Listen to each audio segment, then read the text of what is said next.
Eu defendo que o conceito de doença, ele não nasce do problema biológico, né? Então não precisa ter algo errado com o seu cérebro para a gente dizer que isso é uma doença. Não precisa ser um cérebro fazendo coisas que ele não deveria fazer. Pode ser um cérebro reagindo ao contexto e produzindo sintomas que a gente associa a sofrimento, e ainda assim isso é uma doença. Então eu defendo que depressão, ansiedade são doenças, porque existem pessoas que sofrem com elas e que procuram ajuda médica para esse sofrimento, mas não quer dizer que o cérebro delas esteja funcionando errado, né? Não quer dizer que o neurônio não esteja disparando, que a sinapse não tenha um neurotransmissor. Pode ser que o cérebro esteja fazendo o que o cérebro faz, só que no contexto de vida e no momento de vida, aquilo se transforme num sofrimento genuíno.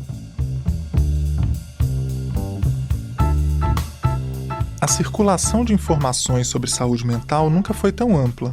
Postagens, vídeos e relatos pessoais alimentam debates públicos e, muitas vezes, reforçam crenças sobre o cérebro e o comportamento humano.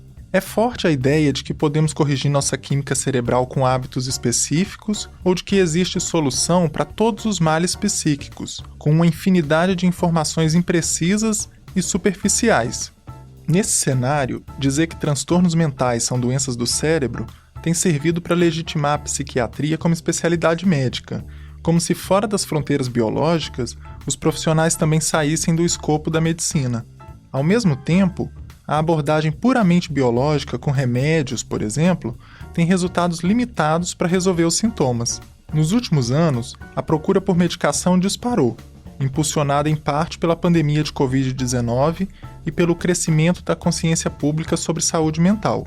No entanto, a ciência ainda enfrenta desafios na busca por marcadores biológicos que definam com precisão os transtornos mentais. Essas limitações e impossibilidades da área são discutidas no livro O que os psiquiatras não te contam, da pesquisadora Juliana Belo Diniz, que vai ser lançado pela editora Fósforo em março. Doutora pela USP e especialista em pesquisa clínica por Harvard, Juliana também atua como psiquiatra clínica, psicoterapeuta e pesquisadora no Hospital das Clínicas da Universidade de São Paulo. No livro, ela procura mostrar que essa área não se reduz a diagnósticos e medicação, que a empatia e a escuta são terapêuticas necessárias e que, mesmo com avanços, ainda não sabemos tudo o que se passa dentro do cérebro. Para ela, o campo precisa equilibrar a necessidade de oferecer alívio ao sofrimento psíquico e, ao mesmo tempo, manter a transparência sobre os limites do conhecimento científico.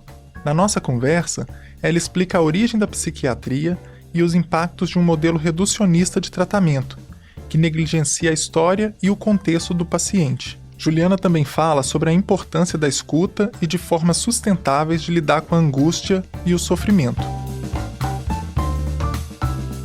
Eu sou João Rabelo, repórter da Folha, e este é o Ilustríssima Conversa.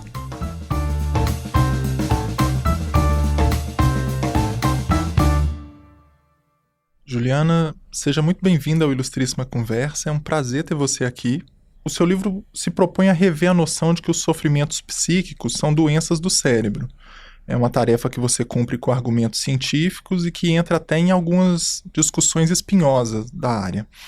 Para começar, eu gostaria que você contextualizasse o que faz a psiquiatria, a diferença dela da neurologia, né, e o que te levou a escrever o livro. Primeiro eu queria agradecer o convite, eu fiquei felicíssima com o convite de fazer parte de um conjunto de convidados tão interessantes, né, que vocês têm no Ilustríssima Conversa, então fiquei muito feliz, estou muito feliz de estar aqui, de poder abordar esse tema, que é um tema, claro, do qual eu adoro falar. Esse bordão de que as doenças psiquiátricas, os transtornos mentais são doenças do cérebro, ele é usado há bastante tempo na psiquiatria e ele foi uma tentativa de aproximar a psiquiatria de outras especialidades médicas, né? Então, quem usa esse bordão normalmente faz comparações com a cardiologia, por exemplo, né? Fala que a gente teve muitos ganhos em relação a ser capaz de prevenir doenças cardiológicas e que esses ganhos não apareceram na psiquiatria, portanto, a gente precisaria tratar a psiquiatria com uma especialidade médica e investir no tratamento do cérebro como forma de produzir ganhos para os transtornos mentais, né? E eu desafio esse bordão porque eu acho que ele é reducionista, ele colocaria a psiquiatria pau a pau com a neurologia, né? A gente já tem uma especialidade do cérebro, que é a neurologia, E a psiquiatria, ela é uma especialidade diferente das outras especialidades médicas, que eu acho que não merece menos respeito por conta disso, mas que trata do sofrimento emocional de uma forma muito mais ampla, pela própria natureza do sofrimento emocional, né? Não foi uma escolha da psiquiatria de se separar da neurologia, foi uma necessidade do campo frente ao sofrimento emocional. Sim. E o que te levou a escrever o livro? Olha, uma coisa foi o advento das redes sociais e de ver muitos colegas nas redes sociais falando de ciência como se a gente soubesse como o cérebro funciona. E às vezes esses mesmos colegas, se você olhar a literatura científica, eles podem ser autores de artigos dentro da literatura científica que eles jamais diriam o que eles dizem nas redes sociais como fato científico, né? Porque se eles dissessem isso na literatura científica, provavelmente os revisores de artigo não deixariam isso passar. Então essa certeza sobre o funcionamento do cérebro, né, essa ideia de que tal transtorno é um mau funcionamento de tal região, isso não existe na literatura científica. Na verdade, a literatura hoje da psiquiatria, ela discute muito a diferença entre você fazer um diagnóstico pelo nome que a psiquiatria dá e o quanto isso não reflete uma alteração biológica subjacente, né, aqueles sintomas. Então, parece que a literatura vai numa direção e, de repente, a gente está nas redes sociais, vendo as pessoas fazendo divulgação científica, mostrando uma outra coisa. E aí, eu via que muita gente vinha me consultar para saber o que eu pensava sobre isso, por saber que eu transito também no campo das neurociências, então muita gente vinha me consultar, perguntava o que eu achava sobre isso, e nessas respostas eu ouvi muitas pessoas dizendo que aquilo era interessante para um público mais amplo, que as pessoas estariam interessadas em entender o que se passa dentro da ciência médica, o que se passa dentro da psiquiatria, e de ter essa visão de que a gente não sabe ainda, né, como o cérebro funciona, e que os transtornos psiquiátricos podem ser muito mais do que isso. Você diz até que isso há uma tentativa bem intencionada, né, de reduzir o estigma da doença, né, em torno da doença mental. Qual que é esse estigma? Olha, uma parte do estigma é a culpabilização do indivíduo, né, então chamar, por exemplo, depressão de preguiça, de má vontade, chamar a uma pessoa deprimida de alguém que está encostado, né, todos esses estigmas relacionados à depressão e a essa tentativa de culpabilizar o indivíduo. Ou no caso da esquizofrenia, por exemplo, acreditar que essas pessoas são muito perigosas ou que elas devem se manter afastadas da sociedade, né, como se elas fossem pessoas com uma diferença suficiente para dizer que elas não podem ter convívio social. Então são todos esses estigmas associados à doença e ao tratamento psiquiátrico, né, só vai em psiquiatra quem é louco, então muitas pessoas acabam não usando recursos que a psiquiatria oferece para o sofrimento por conta de ficarem com medo de serem taxadas como loucos, que é uma coisa que vem diminuindo ao longo do tempo, mas que ainda existe. E o bordão que os transtornos psiquiátricos seriam doenças do cérebro era uma tentativa de dizer: "Olha, o problema não é do indivíduo, o problema é do cérebro, uma questão biológica, o indivíduo não tem escolha". Só que eu acho que a gente pode tratar esse estigma sem ter que recorrer a essa mitologia cerebral, sem, né, dizer que a culpa é do cérebro, dizer que, olha, o indivíduo ele tem uma participação em relação aos sintomas dele, o que ele faz com os sintomas dele, mas isso não quer dizer que ele seja culpado pela doença, que ele deve ser estigmatizado ou excluído da sociedade por conta disso, né. Então a gente não precisa perder essa visão individual e a visão social também, né, muitas manifestações do sofrimento psíquico são socialmente determinadas até um certo ponto. Então a gente pode olhar para o social, a gente pode olhar para o individual e isso não necessariamente quer dizer que a gente está aumentando o estigma em torno das doenças mentais. Você relata que a psiquiatria ela surge ali nos manicômios, né, no século XVIII. O quanto da especialidade, desse surgimento da especialidade, dessa origem, né, o quanto que isso ainda impacta os pacientes ainda hoje? A psiquiatria ela surge, né, ela assume o lugar muitas vezes do que eram as ordens religiosas, né, então você tinha esses grandes hospitais em que pessoas eram internadas muitas vezes para o resto da vida por diversos motivos, né, por estarem com uma sífilis tardia, porque tinham um quadro demencial, porque eram alcoólatras, porque tinham uma doença mental, enfim. Então você tinha esse conjunto de pessoas, muitas delas com um grande sofrimento psíquico, alojadas nesses grandes hospitais que eram dirigidos muitas vezes por ordens religiosas. E a psiquiatria assume o controle desses hospitais num movimento, descentralizado na Europa. Eu trago o exemplo do Felipe Pinel, mas acontece em outros lugares da Europa também, com a ideia de humanizar esse tratamento. só que ela começa já nesse registro da exclusão. E a gente tem um fenômeno que é, os manicômios, eles até tentam ser um lugar de acolhimento humanizado, só que eles fazem isso ao mesmo tempo que a gente tem um grande crescimento populacional e um grande crescimento populacional urbano. Então a gente tem uma demanda de internações crescente, porque o sofrimento psíquico vai ficando cada vez mais agudo e a gente tem menos ferramentas para acomodar essas pessoas no ambiente urbano, que é muito hostil para muitas pessoas. E aí você acaba tendo um crescimento enorme da população dentro dos manicômios que ficam em condições muito ruins. E não é culpa só da idealização inicial, né? Existem alguns projetos de manicômios que até eram bastante decentes na sua formulação, mas que perdem a sua característica por conta desse grande crescimento das populações dentro dos manicômios e em condições terríveis, muito ruins. Aqui no Brasil, né, a gente teve essas situações também. E isso marca a psiquiatria de uma forma muito ruim, né? Como uma especialidade que faz a exclusão das pessoas da sociedade para tratá-las muito mal num ambiente fechado, né? Então a gente fica com esse peso que é muito ruim para a psiquiatria, que é muito ruim para a psiquiatria hoje, e que ainda é um problema porque a gente acaba tendo discussões, né, de grupos que tentam acabar com as internações psiquiátricas, o que eu entendo por quê, né, porque realmente a gente tem um histórico terrível nesse campo, mas ao mesmo tempo eu não sei se a gente tem um recurso alternativo, né, não sei se as internações podem ser abolidas com os recursos que a gente tem hoje, eu não sei se essa é a melhor discussão para ser feita nesse campo. Você questiona se vale a pena concentrar todo o esforço na fisiologia cerebral, né, para enfrentar o sofrimento psíquico.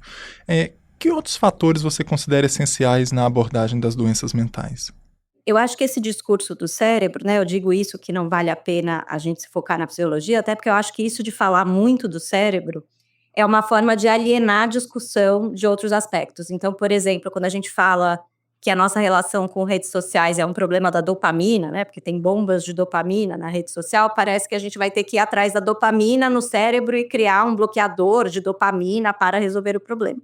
E é claro que o problema das redes sociais é muito maior que isso, né, a dopamina pode até ter alguma participação, a gente não sabe exatamente o quanto isso é relevante, mas mesmo que tenha, né, é um problema muito maior, é um problema de você tem monopólios que controlam o que aparece ou deixa de aparecer dentro da rede social e que eles não estão interessados na saúde mental das pessoas que consomem essa informação, e isso é uma discussão muito mais relevante e que vai ter muito mais impacto nas nossas relações com as redes sociais do que ir atrás da dopamina, né, enfim. Então é nesse sentido que eu falo que a gente não deve se ater à fisiologia exclusivamente. Tem uma parte no livro que é interessante que você diz assim: ninguém vai saber o que te deprime olhando seus neurônios, né? Ainda assim, as pesquisas continuam buscando marcadores biológicos para os transtornos psiquiátricos. O que falta para essa abordagem se mostrar eficaz? Assim, e também, se você puder contextualizar, o que são os marcadores biológicos que você diz? Os marcadores biológicos são tentativas de encontrar resultados de exame de sangue, resultados de exames de imagem, resultados de genotipagem, né, do sequenciamento do DNA, que possam, de alguma forma, substituir ou explicar os sintomas, né? Porque hoje a psiquiatria tem os diagnósticos voltados para os sintomas. Então, o que são os diagnósticos psiquiátricos? É um tanto de homem branco do hemisfério norte sentado em torno de uma mesa discutindo o consenso, né? É claro que não são pessoas aleatórias, são pessoas com experiência clínica e que têm um conhecimento ali do histórico de como a gente chegou nesses diagnósticos, mas é um diagnóstico por consenso. Que algum dia a gente tenha achado que um diagnóstico desse poderia ter um correspondente biológico à altura já é surpreendente, né? Porque obviamente não iria ter. E o que a gente tem é que, assim, provavelmente dentro desses rótulos que a gente criou, existem algumas pessoas que podem ter um aspecto biológico muito relevante para a manifestação sintomática. Mas isso vão ser algumas pessoas. Isso vai ser um subtipo da doença. Isso provavelmente não vai ser encontrado em larga escala e não vai ter uma relação direta com o rótulo que a gente usa, porque o rótulo que a gente usa é um rótulo estabelecido por consenso. E na literatura científica hoje existe muito essa discussão, tá? Os rótulos não prevêem marcadores biológicos. Mas o que a gente pode usar no lugar disso? Então, existem iniciativas que tentam encontrar outras formas da gente procurar por marcadores biológicos que não sejam baseadas em sintomas, que não sejam baseadas no relato do paciente ou na observação do psiquiatra e na opinião do psiquiatra. Só que ninguém conseguiu fazer isso ainda. A gente tem alguns candidatos, tem algumas pessoas, por exemplo, que acham que os testes neuropsicológicos, que podem ser a velocidade que você demora para apertar um botão na frente a uma imagem com conteúdo aversivo, ou a sua capacidade de lembrar palavras, ou a sua capacidade de fazer contas, enfim, né? Que esses resultados de testes neuropsicológicos podem, de alguma forma, estar mais próximos dos marcadores biológicos do que os sintomas estariam. Mas isso ninguém conseguiu, assim, a gente não conseguiu achar isso ainda, e isso gera um grande problema clínico, porque as pessoas nos procuram para resolver sintomas, não para reverter um achado biológico. Então, a gente não sabe ainda como navegar nesse campo, né, mas é muito claro dentro da literatura médica hoje que os rótulos não vão se associar a marcadores biológicos em nenhum momento, né, esses rótulos podem mudar. A gente pode criar outros subtipos, a gente pode encontrar doenças específicas em grupos específicos de pessoas, mas para a grande maioria das pessoas que sofrem com depressão, ansiedade, ou até mesmo transtorno bipolar, esquizofrenia, a gente não vai encontrar marcadores biológicos de forma consistente. Você menciona que as doenças, né, como depressão, ansiedade, são reais, mas não são doenças do cérebro. O que elas são, então? Assim, como que a gente deve entendê-las, assim? Eu defendo que o conceito de doença, ele não nasce do problema biológico, né? Então não precisa ter algo errado com o seu cérebro para a gente dizer que isso é uma doença. Não precisa ser um cérebro fazendo coisas que ele não deveria fazer. Pode ser um cérebro reagindo ao contexto e produzindo sintomas que a gente associa a sofrimento, e ainda assim isso é uma doença. Então eu defendo que depressão, ansiedade são doenças, porque existem pessoas que sofrem com elas e que procuram ajuda médica para esse sofrimento. Então, já que existe o sofrimento e existe a busca por ajuda, isso é suficiente para ser uma doença. Mas não quer dizer que o cérebro delas esteja funcionando errado, né? Não quer dizer que o neurônio não esteja disparando, que a sinapse não tenha um neurotransmissor. Pode ser que o cérebro esteja fazendo o que o cérebro faz, só que no contexto de vida e no momento de vida, aquilo se transforme num sofrimento genuíno, que a faça procurar ajuda médica.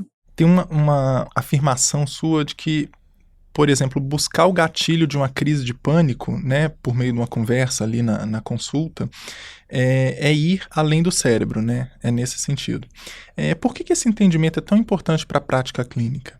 Ele é muito importante porque a psiquiatria é uma especialidade, aliás, todas as especialidades médicas são baseadas na singularidade, né? O encontro entre paciente e médico, ele é muito relevante. A gente sabe que o vínculo terapêutico entre médicos de diversas especialidades e os pacientes é essencial para a qualidade do tratamento. As pessoas precisam ser tratadas como pessoas, né? Elas não chegam lá como resultado de um exame ou como um sintoma.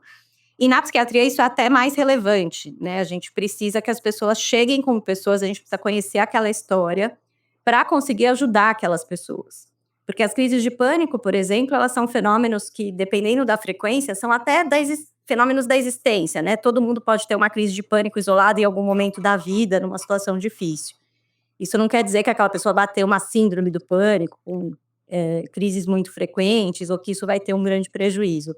Mas se a gente não estiver disposto a ouvir essa crise e a tentar entender como ela apareceu, a gente perde uma ferramenta extremamente poderosa de ajudar as pessoas que estão sofrendo com essa crise. E muitas vezes essa crise é de algo que não pôde ser falado ou não pôde ser dito. E aí a hora que a gente investiga e que isso vem à tona, não é que a gente resolve como uma mágica, mas a pessoa sabe então que caminho seguir, né? Ela sabe o que ela tem que trabalhar, o que ela tem que elaborar para lidar com aquele sofrimento. E isso com certeza vai ser muito mais eficiente do que a gente aplacar a crise com remédio. Porque a gente até tem remédios que aplacam crises, mas eles não evitam que elas apareçam novamente. E a pessoa saber a origem de uma crise pode ajudá-la a elaborar de modo a não ter que viver essas crises novamente por esse motivo. Você afirma que o efeito placebo, ele não está no comprimido, mas na relação com quem está tratando ali. Isso significa, então, que a relação médico-paciente é mais decisiva do que o próprio remédio? Você entende assim? É claro que existem nuances, né? É claro que depende de que doença a gente está falando, depende de que remédio a gente está falando, depende de que contexto a gente está falando, mas Sempre existe uma participação da relação médico-paciente em qualquer tratamento médico, independente de qual ele seja. E, dependendo da doença, isso vai ser mais ou menos relevante. Nas doenças psiquiátricas, na maior parte delas, principalmente nos transtornos mentais que a gente chama de comuns, que são principalmente depressão e ansiedade, a gente vê que isso é extremamente relevante. É comum a gente ver pessoas que já estão tomando remédio, que a gente mesmo, que eu mesma prescreveria, não estarem com o efeito daquele remédio, depois que vem numa consulta e entendem melhor o que aquilo significa, passam a responder, né? Então, a relação médica é, sem dúvida, essencial para a parte desse efeito. Isso não quer dizer que o remédio não tem efeito nenhum, né? Não quer dizer que o princípio ativo seja completamente irrelevante, não é isso. É que para se aproveitar do efeito do princípio ativo, a relação médico-paciente, a informação, saber o que esperar, é extremamente relevante para se aproveitar desse efeito. Uma parte que você relata no livro é que a gente sabe qual é a trajetória mais comum da melhora na depressão, mas não exatamente por que os tratamentos funcionam, né? Isso compromete, digamos, a eficácia das abordagens psiquiátricas, você entende assim? Porque, por exemplo, como o médico vai assumir essa impotência diante do paciente? Isso poderia ter algum comprometimento no tratamento? Como é que você entende? De fato, a gente tem que ter muito claro, né, quem trata tem que ter muito claro que a gente tem limites e que o remédio não tira com a mão, não resolve, não muda a vida da pessoa. O remédio é um auxílio, ele é um coadjuvante de um tratamento na maior parte dos casos, então isso precisa ser bastante evidente para as pessoas se aproveitarem dele, e a gente não sabe exatamente qual que é a relação entre o que o remédio faz e o efeito que ele produz. A gente sabe, por exemplo, que os antidepressivos não são balas de prata para depressão, eles não levantam a pessoa da cama magicamente. Eles diminuem algum desconforto e, a partir dessa melhora, a pessoa tem mais chance de se reorganizar e ela mesma levantar da cama, né? Mas se ela não quiser levantar da cama, não há remédio que vá fazer isso por ela. Então, existe uma participação de quem sofre em relação a como aproveitar o efeito desse remédio, mas a gente não sabe nem mesmo qual que é o papel da serotonina, por exemplo, nisso, né? Porque a maior parte dos antidepressivos aumenta a disponibilidade de serotonina. Mas qual que é a relação entre isso e o efeito que ele produz, a gente não sabe. O que a gente imagina até é que, como os efeitos dos antidepressivos principalmente não são imediatos, não é o primeiro efeito dele que causa melhora, a gente depende do uso contínuo para conseguir ver alguma melhora. A gente imagina que, muito provavelmente, existe uma cadeia complexa de eventos depois que a gente aumenta a disponibilidade de serotonina que deve ter a ver com essa resposta que a gente observa, né? Então, com certeza, é muito mais complexo do que essa associação simplista entre aumento de serotonina e o efeito da medicação antidepressiva. Sim. Eu acho até interessante você contextualizar essa hipótese da dopamina, né? Que é uma hipótese que tem força, né, na área. Sim. A dopamina, ela vem muito da questão dos modelos animais, né? Então, nos modelos animais de concepção behaviorista, né? Os behavioristas trabalham muito com a ideia de reforçamento, que é tudo que aumenta a frequência de um determinado comportamento. Então, existem muitos modelos que testam isso nos animais, né? Principalmente nos ratos e camundongos. E aí a gente sabe que os neurônios dopaminérgicos precisam estar íntegros para o ratinho fazer aquilo que ele precisa fazer para receber uma recompensa e ter aquele comportamento reforçado. Então, isso é muito claro nos modelos animais. Em seres humanos, a gente tem informações circunstanciais. A gente sabe, por exemplo, que a cocaína é uma substância que aumenta a disponibilidade de dopamina, né? Então, a gente sabe que tem alguma relação entre o mecanismo de vício e a dopamina. Só que o vício em seres humanos, ele é muito mais complexo do que o comportamento de reforçamento nos modelos animais, né? Então, fazer um salto direto e dizer que tudo que é visto em ser humano é dopamina é um pouco demais, é querer, né, alargar demais a interpretação que a gente pode ter a partir dos modelos animais.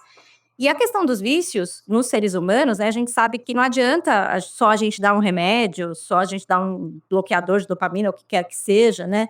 Porque os vícios estão muito relacionados à nossa vida, né? Então, vidas muito pouco interessantes têm muito mais chance, né? Ou vidas muito sofridas, vidas com grande necessidade de alienação, com pouca elaboração, têm muito mais chance de produzirem vícios. E isso é muito mais relevante para o tratamento das pessoas que sofrem com algum vício do que a própria questão da dopamina. Nessa parte até você diz que a ansiedade ela tem um papel mobilizador e que os remédios não devem eliminá-la completamente, né? Há um risco de que a psiquiatria, como a gente está vendo hoje, ao medicalizar esses desconfortos, esteja patologizando as emoções naturais? Provavelmente, assim, a gente corre esse risco. A psiquiatria, ela é chamada nessas circunstâncias, né, então às vezes a gente tem situações muito complexas, por exemplo, esses atentados em escolas, e aí a psiquiatria é chamada a resolver o problema, como se a atuação dos psiquiatras com essas pessoas, né, que cometem esses atentados pudesse prevenir algo do tipo, né, então a gente pegando um fenômeno social extremamente complexo, com 1000 questões, e está dizendo que a psiquiatria resolve.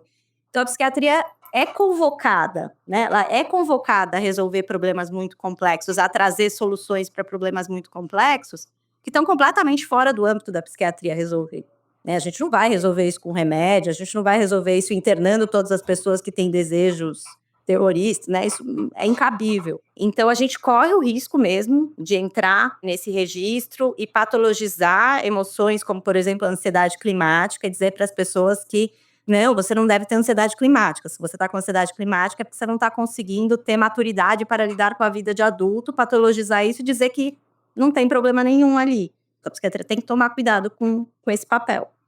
Tem uma parte no livro que você afirma que reduzir tudo ao cérebro obscurece fatores como pressões sociais, isso que você disse agora, né? De racismo, condições de trabalho, solidão.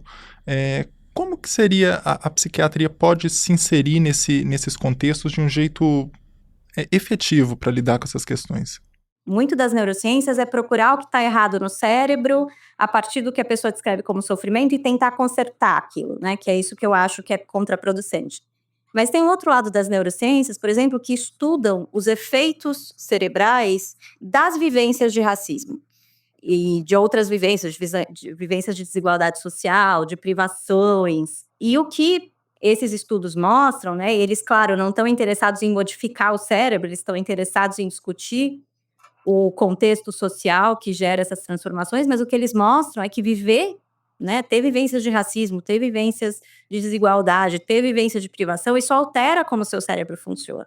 Então, se você não consegue ser uma pessoa paciente e tranquila, porque você viveu num contexto muito difícil, a culpa não é sua, né? Não é você que escolheu ser uma pessoa instável, né? Porque você vem de um contexto e o seu cérebro, na verdade, ele não está funcionando errado, né? Ele está funcionando do jeito que aquele contexto pediu para ele funcionar, de certa forma. E nesse caminho, né, é uma discussão que eu acho muito interessante e ela vai na contramão da ideia de modificar o cérebro, porque o que ela discute é exatamente o contexto, né? Se o contexto está sendo capaz de produzir esse efeito, a gente precisa cuidar para que as pessoas sofram menos com esse tipo de experiência. Nesse sentido, assim, quais seriam as políticas públicas que você vê mais eficazes, né, para reduzir o impacto dos transtornos mentais, considerando esses desafios de acesso a tratamento? Do ponto de vista de políticas públicas, as questões sociais, redução de desigualdade, melhor acolhimento para pessoas que se veem em situações de imigração forçada, melhores discussões para as pessoas lidarem melhor com diferenças culturais, medidas antirracistas, todas essas questões têm muito mais impacto para as questões de saúde mental do que qualquer coisa que a gente possa fazer no consultório, qualquer remédio que a gente possa prescrever. Então, é claro que é uma coisa que é muito maior do que a própria psiquiatria, e não é que a gente vai parar tudo e vai, né, para o campo discutir redução de desigualdade social, mas a gente tem que participar dessa conversa, né, e tem que dizer que isso é muito mais relevante do que os remédios que a gente pode estar no consultório. E claro que continua sendo relevante o que a gente faz no consultório, né, é que a gente não pode perder a perspectiva de que são outras coisas que são muito mais relevantes do ponto de vista populacional do que a gente é capaz de fazer dentro do modelo médico. Você escreve que ao final de uma consulta, o psiquiatra que não souber com quem o paciente mora, né, detalhes ali da vida dele, algo está errado. Esse modelo atual da psiquiatria tem espaço para esse tipo de consulta? E outra questão é, isso tem uma diferença no tratamento do SUS, tratamento privado? Como é que você vê isso? Existe a medicina no geral, né, sofre com a precarização das condições de trabalho, assim como quase todas as outras profissões atualmente no nosso meio. E nessa precarização, existe essa demanda por consultas extremamente curtas, com intervalos extremamente longos. Então a gente vê os colegas exaustos que trabalham, né, em ambientes que têm essas demandas de produtividade, exaustos, e por mais que eles estejam super bem intencionados e adorariam conhecer os pacientes que eles têm na frente deles, eles não têm essa opção. Então, trabalhando com os residentes em psiquiatria, né, que são as pessoas que estão se formando como psiquiatras, o que a gente escuta muitas vezes é que eles querem conhecer os pacientes, eles acham isso importante, eles querem ter essa opção. Então é muito mais uma questão da precarização, né, de dizer que não importa quem é que está tratando, basta aplicar o protocolo, não importa se você conhece ou não, não importa se hoje é você e na semana que vem quem vai atender essa pessoa é outra pessoa, né, uma desumanização do tratamento e uma pressão por essa produtividade, né, de atender 5 pessoas por hora, é isso que acaba impossibilitando que as pessoas que estão lá para ajudar os pacientes com sofrimento emocional possam escutar, né? Porque mesmo os colegas que são mais da linhagem biológica, muitas vezes eles conhecem bem os pacientes que eles tratam. Eles podem não usar uma ferramenta que venha de uma abordagem da psicoterapia, mas de alguma forma eles desenvolvem, né, ferramentas próprias ali para lidar com as circunstâncias dos pacientes. Então, eu acho que não é uma questão de culpar os psiquiatras, né? Eu acho que é uma questão de dizer que dentro do ambiente de trabalho a gente precisa ser valorizada enquanto pessoas mesmo, e precisa ter tempo, precisa ter opção e oportunidade de ver aquelas pessoas muitas vezes, de ver na semana que vem se a gente tem alguma dúvida, de falar com a família, né? Enfim, a gente tem que ter esse espaço, senão o trabalho vai ficar muito precarizado e de qualidade muito ruim. Isso. Uma dúvida também é qual o papel da família, né, nesses tratamentos, assim? Como que a família pode ajudar? Olha, cada caso é um caso, né? Essa questão da família é muito difícil a gente generalizar, porque tem famílias que participam muito dos sintomas, então de alguma forma, não porque são maldosos, mas por conta de contexto mesmo, né? Então muitas vezes as pessoas se desesperam junto e acabam favorecendo certas manifestações sintomáticas, então a gente precisa ter esse espaço para conversar com a família, para que as pessoas consigam desenvolver outras formas de lidar com a aflição de ter alguém sofrendo dentro de casa, né, que também é uma causa de sofrimento, de outras formas, né. Então a gente precisa incluir a família nesses tratamentos, mas isso não quer dizer que a família faz todo o trabalho, né. Existem escolhas individuais que as pessoas precisam fazer, a gente não pode jogar também todo o ônus na família. E a participação da família, ela acaba tendo que ser uma coisa que a gente decide cada caso a caso, né, então a gente tem que avaliar, ouvir, ver se cabe naquele caso chamar a família, enfim. Mas, sem dúvida, você ter alguém sofrendo dentro de casa faz com que você também sofra, e você poder falar disso é muito importante para que você encontre formas de lidar com aquilo que não aumentem aquele sofrimento. Você não é contra, isso fica bem claro no livro, assim, você não é contra o uso de remédios, né, claro, mas critica esse modelo reducionista. O que que você defende em termos de abordagem terapêutica? Qual que seria a abordagem ideal?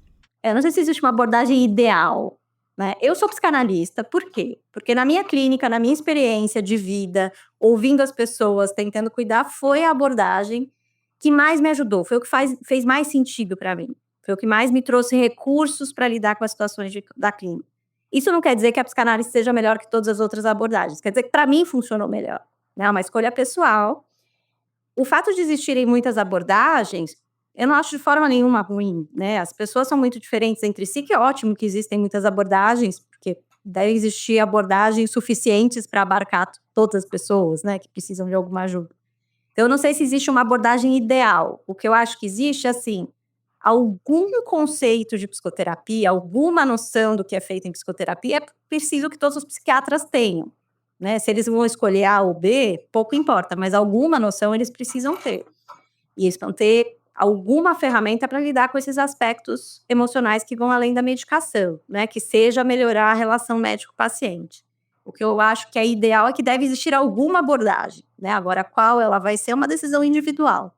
Como você vê a formação dos médicos psiquiatras hoje em dia e como você acha que nesse momento a gente pode ter uma chave de mudança dessa abordagem reducionista, nos remédios? Essa é uma pergunta extremamente interessante, porque acompanhando os residentes, os psiquiatras em formação, eu vejo que eles têm uma angústia muito grande quando eles se sentem saindo do modelo médico. Quando não tem uma informação num estudo científico de uma certa maneira, ou quando fica essa discussão de se tem estudo clínico ou não tem estudo clínico de tal abordagem, eles vão ficando muito aflitos, eles se sentem traindo a medicina praticamente. Isso é uma coisa que é um sofrimento para eles e que eu acho que é uma alienação da história da psiquiatria enorme, porque a psiquiatria nunca foi baseada em estudo clínico. Os estudos clínicos são extremamente importantes, eu faço estudo clínico, eu jamais seria contra eles de forma nenhuma, mas a gente nunca fez clínica baseada no estudo clínico, né? O estudo clínico, ele produz uma ajuda, ele dá um guia, ele diz pra gente o que pode ser melhor em alguma outra circunstância. Mas a nossa clínica não é isso, né? A maior parte do tempo não é isso que a gente está fazendo, a gente não está aplicando resultado de estudo clínico. Então, a gente dizer para os residentes, né, de forma ali em segundo plano, que eles têm que aderir a esse modelo médico dos ensaios clínicos, deixa os residentes extremamente angustiados, né? Porque eles sabem que aquela ferramenta não dá conta, eles têm um sofrimento na frente deles que eles precisam ajudar a melhorar, e eles se sentem traindo a medicina quando eles usam outras ferramentas, né? Então, a primeira coisa é dizer para eles que não é uma traição, né? Isso sempre fez parte da psiquiatria, alguma forma de psicoterapia é sempre importante que eles dominem, né, qualquer que seja da escolha deles, mas que alguma vai ter que dominar e que independente de ter o estudo clínico ou não ter o estudo clínico, isso é uma ferramenta legítima de ser usada na clínica.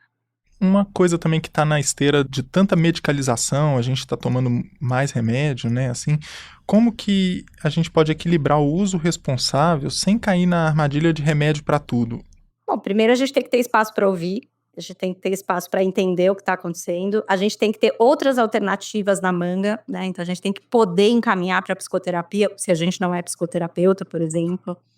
A gente tem que poder falar de questões sociais, se a gente acha que isso está contribuindo para aquele sofrimento, né? Então a gente tem que ter tempo, tem que ter escuta e tem que ter alternativas à medicação. Muitas vezes a gente medica por desespero de causa. Então, às vezes, é uma demanda que a gente sabe que é super complexa, que provavelmente o remédio vai fazer quase nada, mas chega uma demanda extraordinária, uma pessoa desesperada, a gente só tem agenda para dali a 6 meses, porque o convênio ou a agenda do SUS, ou sei lá o que, te impede, né, de ter um retorno mais precoce. Você faz o quê? Você medica, né, o desespero, que é o que você tem na mão, é o que você vai conseguir fazer. Então, a gente precisa ter acesso a outros recursos, isso precisa estar na pauta, precisa estar disponível, para que a gente não tenha que medicar no desespero. Dado o descompasso entre o crescimento do consumo de antidepressivos, você diz até que, né, na pandemia teve um aumento expressivo disso, né? E a falta de inovação no desenvolvimento de novos remédios, você relata no livro que há uma crise psicofarmacológica da depressão. Você poderia explicar o que seria essa crise? A gente teve antidepressivos extremamente bem-sucedidos na década de 90, né? Então, os antidepressivos são anteriores a esse tempo, mas na década de 90 a gente descobre essas substâncias que têm menos efeito colateral e podem ser usadas em larga escala. E isso também está junto com a expansão do conceito diagnóstico de depressão. Então, a gente tem uma população crescente de pessoas com demanda de tratamento para esse tipo de sofrimento. Tem medicações que chegam ao mercado que são razoavelmente seguras e com menos efeitos colaterais preocupantes. Então, a gente tem uma junção perfeita e tem um boom extraordinário dos antidepressivos. E, ao mesmo tempo, em paralelo a isso, a gente está desenvolvendo a neurociência e tentando entender as causas da depressão. Só que as neurociências estão lá desenvolvendo e não conseguem encontrar outros alvos, né? Não conseguem encontrar novos alvos extremamente eficientes. Então, o que acontece da década de 2000 para cá é que a gente tem lançamento de antidepressivos que são o que a gente chama de variações do mesmo tema. Eles atuam mais ou menos nos mesmos sistemas, fazem mais ou menos os mesmos efeitos. Então, apesar da gente ter uma população que toma cada vez mais antidepressivos, a gente já tem muitas drogas no mercado e nenhuma delas é muito superior a todas as outras. Então, nenhuma consegue roubar uma fatia de mercado muito grande. Então, a gente não consegue mais ter esses remédios que fazem um boom. E as neurociências não entregaram novos alvos, elas não entregaram nada de muito extraordinário que pudesse revolucionar esse campo terapêutico. Então, muitas indústrias farmacêuticas tiraram o pé da inovação e investem simplesmente em manter as linhas já tradicionais, né? Então, a gente não tem grandes promessas de remédios que vão ser muito mais potentes do que o que a gente tem hoje. Apesar que eu faço a ressalva que, na minha opinião, não é remédio que vai resolver depressão no mundo, né? Eu nem sei se a gente vai descobrir esse remédio muito mais potente, né? Eu acho que pode melhorar efeito colateral, segurança, mas acho muito pouco provável que a gente descubra alguma droga milagrosa. Mas se era pouco provável, agora está quase nula essa possibilidade, né? Porque existe muito pouco investimento nessa área. Sim. Você mencionou a psicanálise. Como que você vê que a psicanálise pode oferecer um contraponto ao modelo psiquiátrico? A psicanálise, ela é uma área que ela nasceu dentro da psiquiatria até certo ponto, né? Freud era neurologista, mas ela ganha muito espaço muito rápido na psiquiatria. Ela é um recurso que faz muito sentido para a psiquiatria no momento que ela surge. Ela leva a psiquiatria para os consultórios, né? Então a gente estava tendo a transição dos psiquiatras, que eram basicamente médicos de manicômio, para psiquiatras que atendem fora do manicômio, que atendem em consultório. E a psicanálise faz parte dessa transição, então ela fez muito sentido, ela cresce muito dentro da psiquiatria, mas ela desenvolve um caminho independente, né? Ela não está submetida à literatura médica, científica, psiquiátrica para expandir a sua forma de pensar. Então, como alternativa, ela olha para outros aspectos do sofrimento humano que não são tão abordados pelas vias médicas e das neurociências. Então, ela tem recursos, ela tem linguagem para lidar com essas questões sociais, ela tem linguagem para lidar com o sofrimento psíquico das vivências traumáticas, ela tem uma linguagem que é mais ampla do que a linguagem médica. Nesse sentido, ela, tanto na consulta psiquiátrica, né, para quem tem esse gosto para psicanálise, ela funciona como forma de te dar uma linguagem alternativa, como forma terapêutica, para situações que não vão mesmo melhorar com remédio, ou que não vão melhorar o suficiente com remédio, ou que a principal causa não tem nada a ver com remédio. Então, como alternativa terapêutica, elas continuam sendo extremamente relevantes, apesar da psicanálise não ter uma perspectiva curativa. Ela não vai tirar aquele sofrimento com a mão, ela te dá uma linguagem alternativa de elaboração daquele sofrimento. E isso pode ser muito relevante, principalmente para a gente lidar com esses sofrimentos que não têm solução, né? Ansiedade climática, não tem solução. Cada um vai ter que desenvolver uma maneira muito própria de viver com isso. E a psicanálise é um recurso que ajuda a gente exatamente nisso, né? Desenvolver uma maneira muito própria, muito singular de lidar com essas coisas que não tem jeito. Certo. Quais são as principais críticas à, digamos, hegemonia da terapia cognitivo-comportamental? Eu não tenho uma crítica ao quanto a terapia cognitivo-comportamental seja prevalente. A minha crítica é especificamente ao discurso a dizer que a terapia cognitivo-comportamental é mais científica que outras abordagens. Eu acho que isso é desonesto e desleal, porque muitas das bases cognitivistas são bases que são reducionismos da psicanálise popularizados, né? Então, o Aaron Beck, que é um pensador nos primeiros, que se diz cognitivista, ele usa a fusão do pensamento-ação como uma explicação ali para o sofrimento psíquico. Isso vem da segunda tópica psicanalítica e ele nunca negou isso. Ele nunca negou a origem freudiana desse conceito. Só que ele reduz, populariza, esquematiza de uma forma que aquilo fica mais palatável. Mas a origem, né, assim, a forma como a gente pensa o sofrimento humano e como a gente desenvolve teorias é igual na psicanálise e no cognitivismo. Eles não são mais científicos. E aí, muita gente vai para a questão dos ensaios clínicos. Mas tem mais ensaio clínico no TCC. Sim, porque TCC cabe melhor dentro do modelo do ensaio clínico. Ela lida melhor com a redução de sintoma. Ela lida melhor com a linguagem médica. Ela cabe melhor dentro da linguagem médica. Existem ensaios clínicos com psicanálise, mas é muito mais sofrido fazer. São muito mais anos de acompanhamento.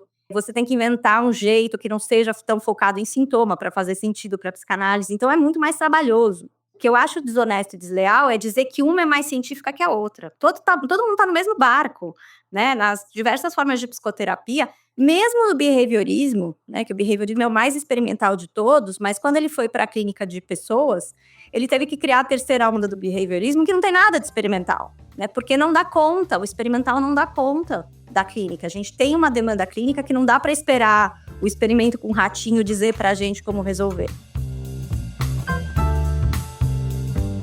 Para recapitular, a Juliana Diniz é autora de O que os psiquiatras não te contam, que sai no começo de março pela editora Fósforo. Obrigado pela sua participação, Juliana. Foi um prazer ter você aqui. Eu que agradeço o convite, foi ótimo. Este foi o Ilustríssima Conversa. Eu sou João Rabelo e a edição de som foi feita pelo Rafael Conkle. Se você quiser continuar essa conversa comigo, me escreve um e-mail no joão.rabelo@grupofolha.com.br. O Eduardo Sombini volta em março. Obrigado pela companhia e até a próxima.